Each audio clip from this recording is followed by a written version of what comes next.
So in honor of Spectre this weekend, I have decided to watch every Bond movie, all 23, leading up to it. And I've already seen Spectre at this point. I've already filmed my Spectre review. And I have finally watched every single 007 James Bond movie. Alright. I'm going to make mini reviews for each one. I'm not going to go in depth for everyone. I'm just going to sum up what I thought of it. I'm not going to go in detail about it too much. I'm just going to get my general thoughts out there, get my grade, and move on. But I wanted to give you my thoughts on all of them. So let's start out with the one that started it all, 1962's Dr. No. So Dr. No was Sean Connery's first Bond, obviously, and the first Bond movie. And it kicks it off pretty well. It establishes the character, it has some fun action sequences in it. But it's not like amazing. It's not like the amazing triumphant masterpiece that some people have claimed for it to be. It's a fun first entry to this franchise. It's nothing special. The first half is a little slow, but I really enjoyed it overall, and I think Sean Connery gives a really good performance. I like him as Bond.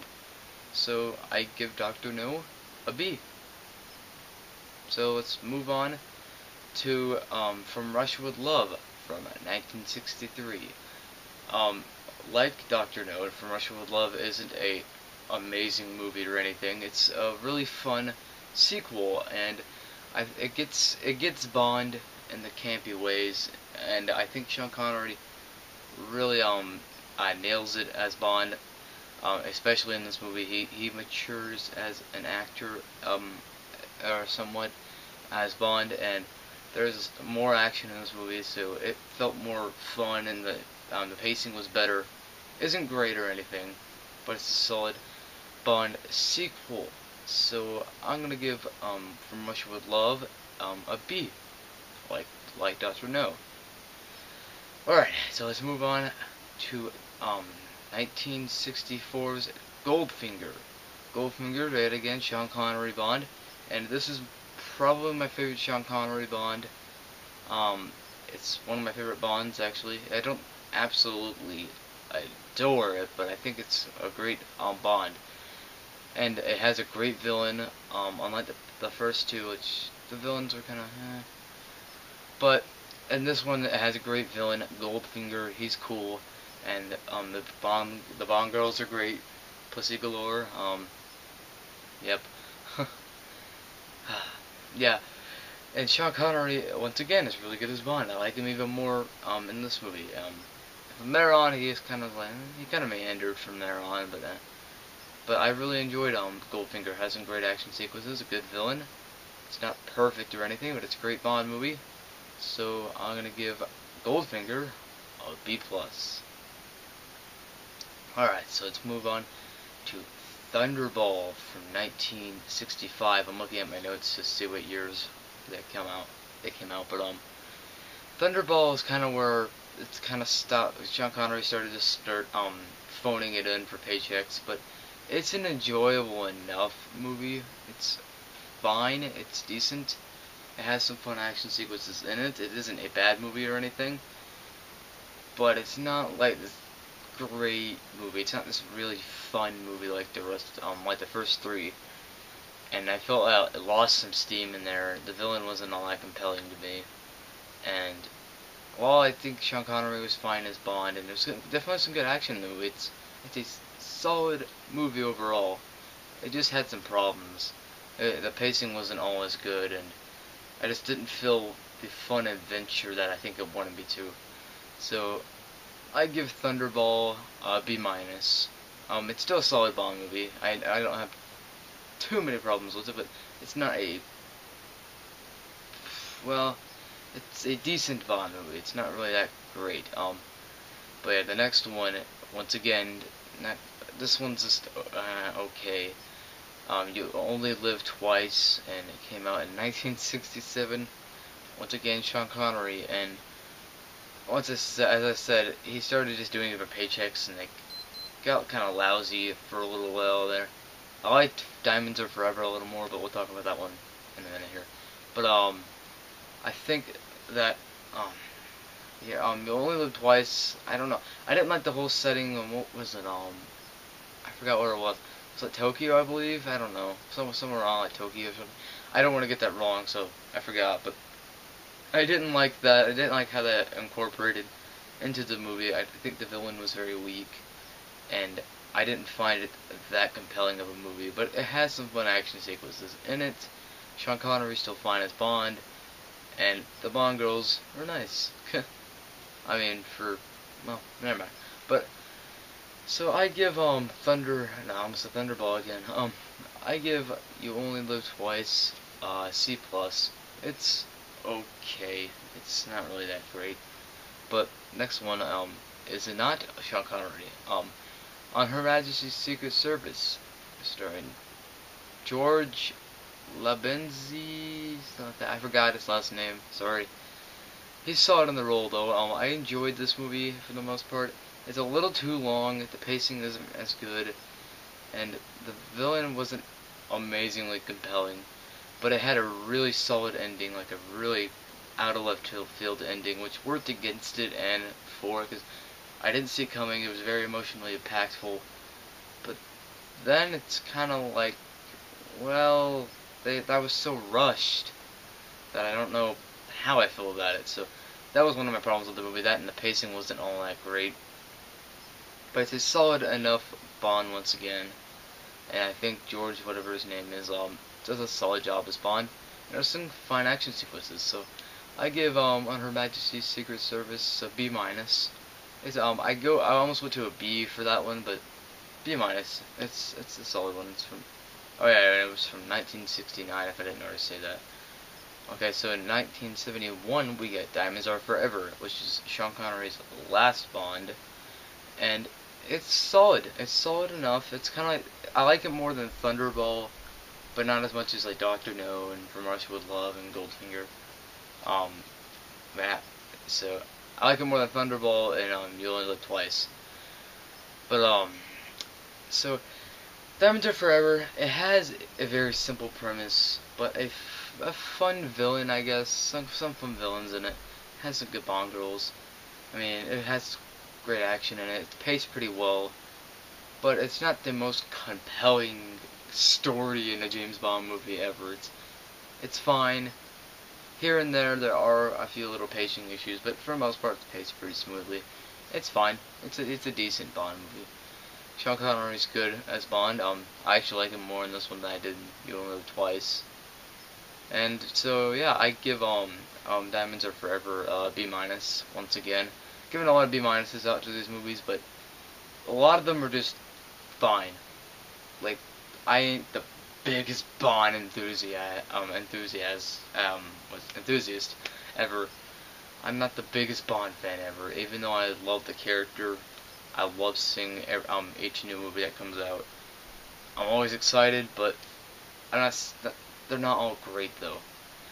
But yeah, Diamonds Are Forever was a solid movie. So the next one, 1973, we got Roger Moore's first Bond movie, Live and Let Die, which was a big letdown for me. I actually just watched it a couple days ago, and I have to say, I wasn't a big fan of this one. I think it has some fun action sequences, some really fun scenarios in there, but I hated the villain. I thought he was incredibly weak. Roger Moore, I wasn't big on him as Bond at first. He wasn't all that great to me in this movie. I didn't find him the most compelling Bond. He was a little too winky, and yeah, I'm gonna sleep with you, and yeah, I don't know.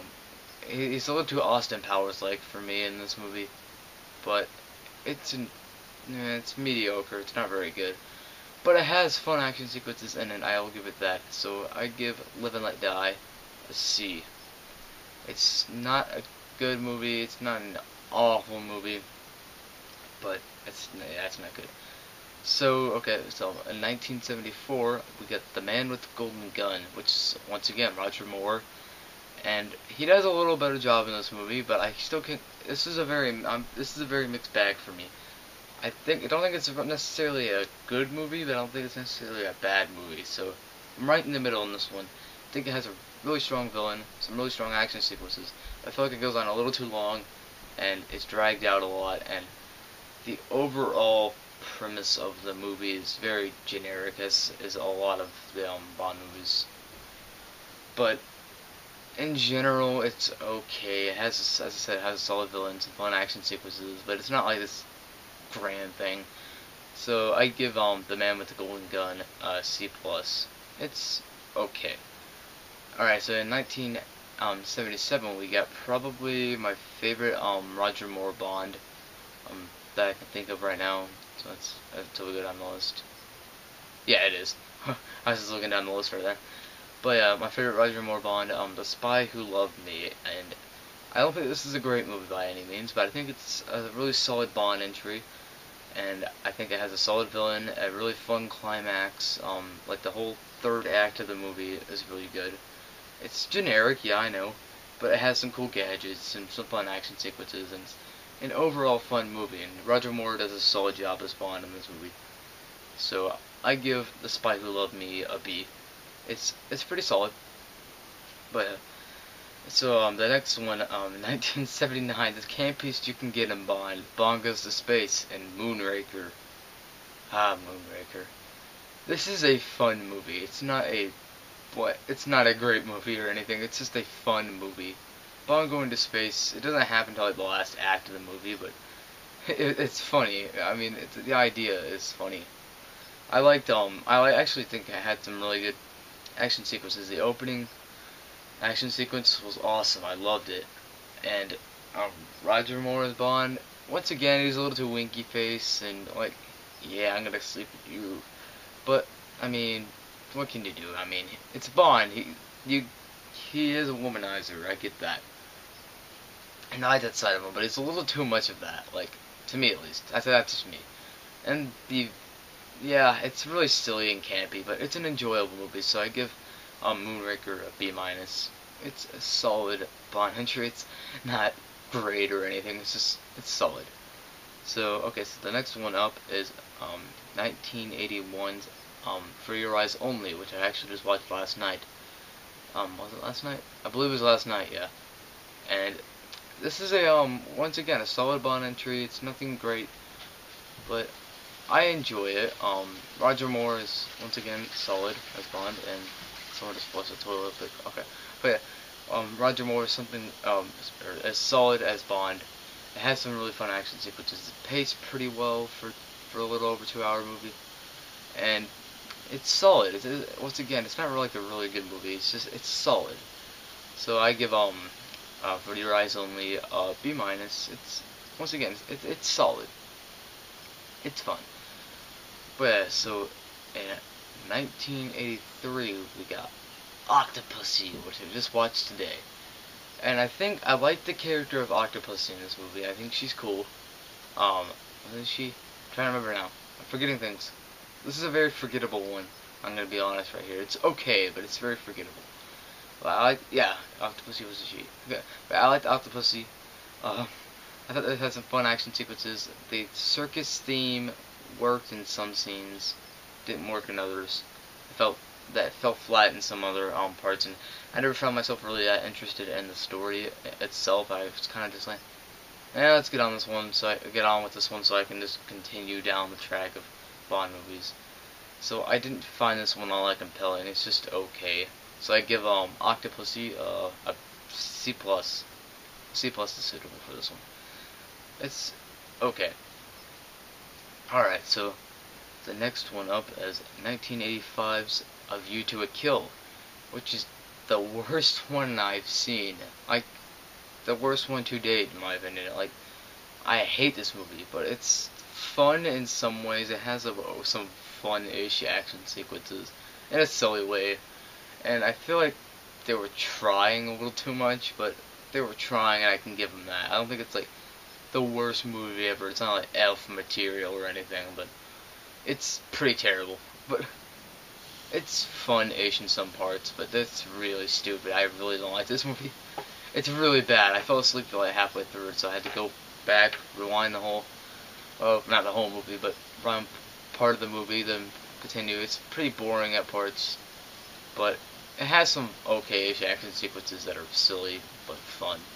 But it's not a good movie at all. It sucks. But I give A View to a Kill, D. It's not good at all. It sucks, but it's entertaining in some parts. Alright, so the next one up is 1987's The Living Daylights, which I actually just finished, and it was Timothy what's his name? Okay, crap, I just had a brain further. Timothy Dalton's first Bond movie out of two, and the only reason he didn't do more after License to Kill, which is the next one I'm talking about, is because of this whole lawsuit thing. But yeah. So I just want to touch on that for a second there. But I think for your eyes only. It's getting confusing, man. I think The Living Daylights is a fun Bond entry. I think it's really good. I like Timothy Dalton. I like the more serious-ish approach they took to Bond.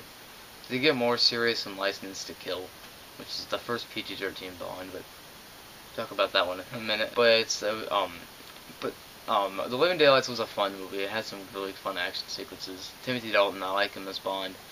And the Bond girl in this movie, the main Bond girl, is cool. I like her. So I give The Living Daylights a B. It's a really solid Bond entry. It's not really that great, but it's a solid Bond entry.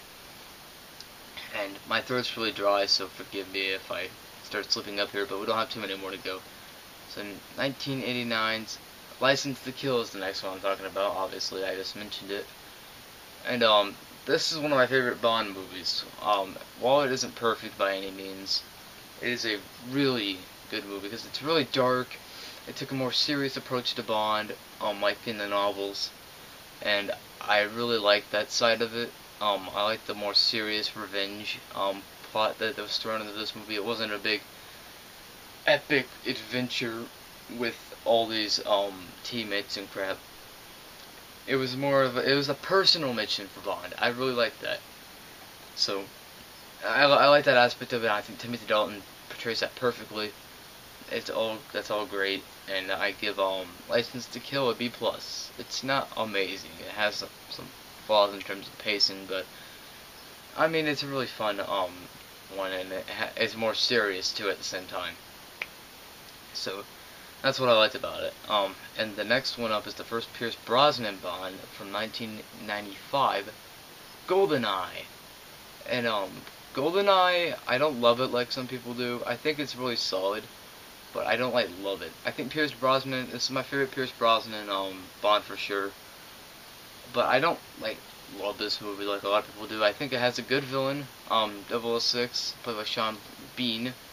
I almost said Sean Penn, but by Sean Bean, and it has some really fun action sequences. It's the most action-driven probably out of most of them at least.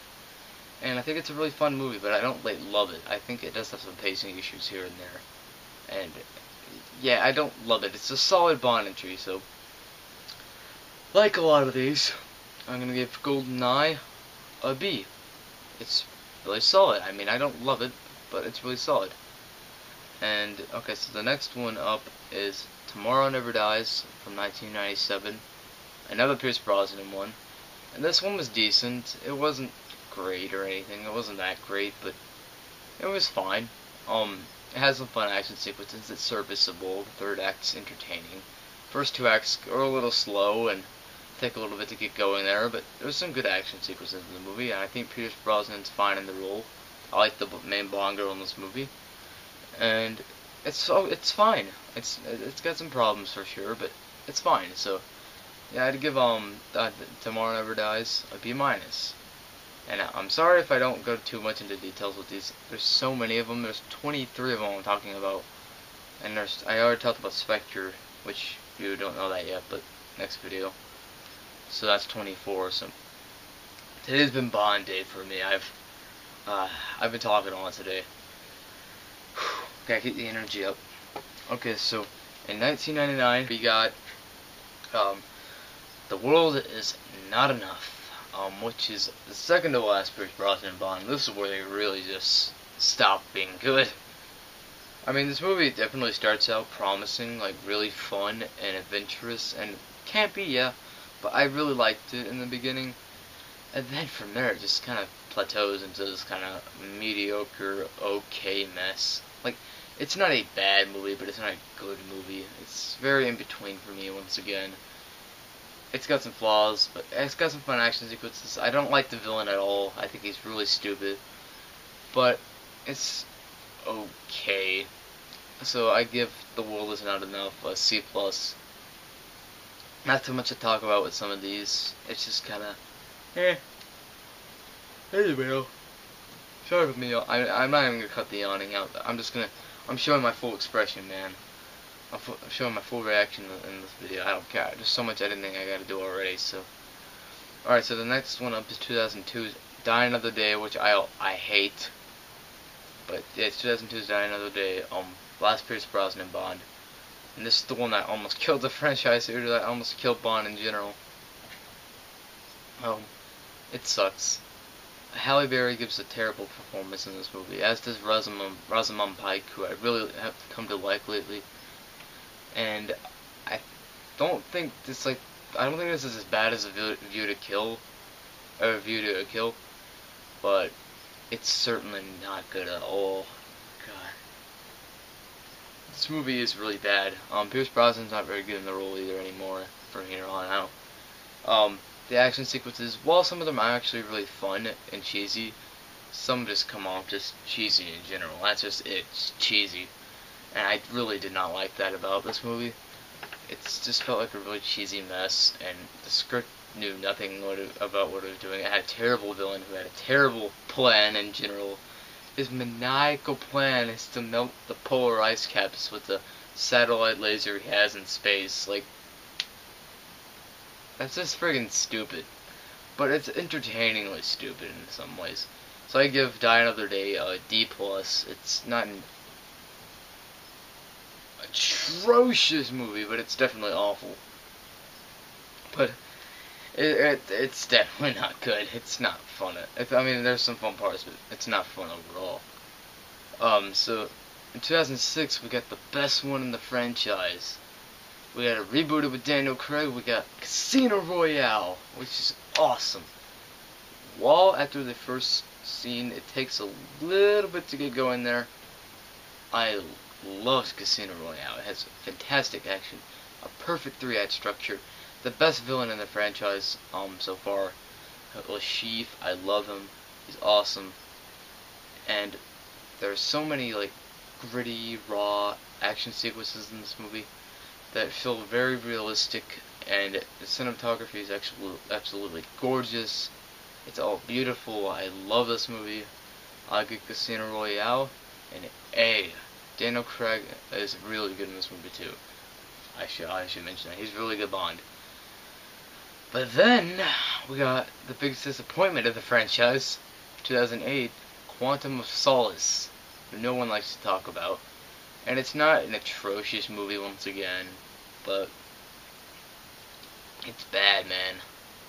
It's got a terrible script, an awful villain, some really shoddy editing, a really stupid story. This movie was rewritten by Daniel Craig, and I believe, I forgot the director's name, but I forgot who directed this, but him and the director came together to rewrite the script, and they're not writers. I can tell you that much. God, the script is awful. The shoddy editing, they really filmed in action sequences. Daniel Craig tried. I'll give him that. It's not an awful movie. It's entertaining at times. Got some fun sequences at times. It's not an atrocious movie, as I said. It has some okay acting in it. So I don't think it's as bad as like Die Another Day, but I give Quantum of Solace a C-. It's not an awful movie, but there's some really bad things in it.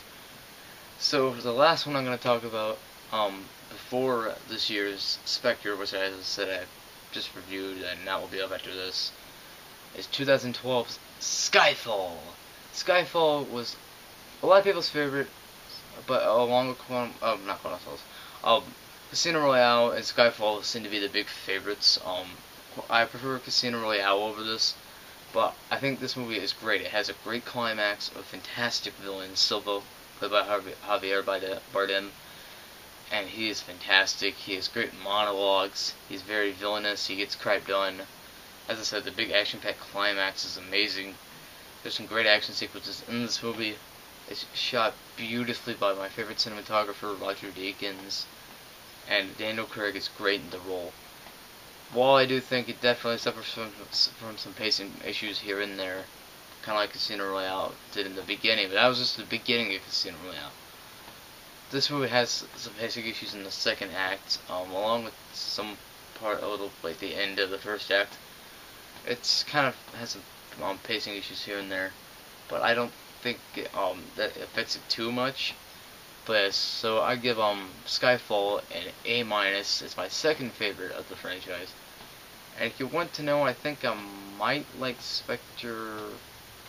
Spectre's probably in my top 5. I'm not gonna give you too much away about Spectre. Go watch my review after this actually this is up. It'll be up sometime.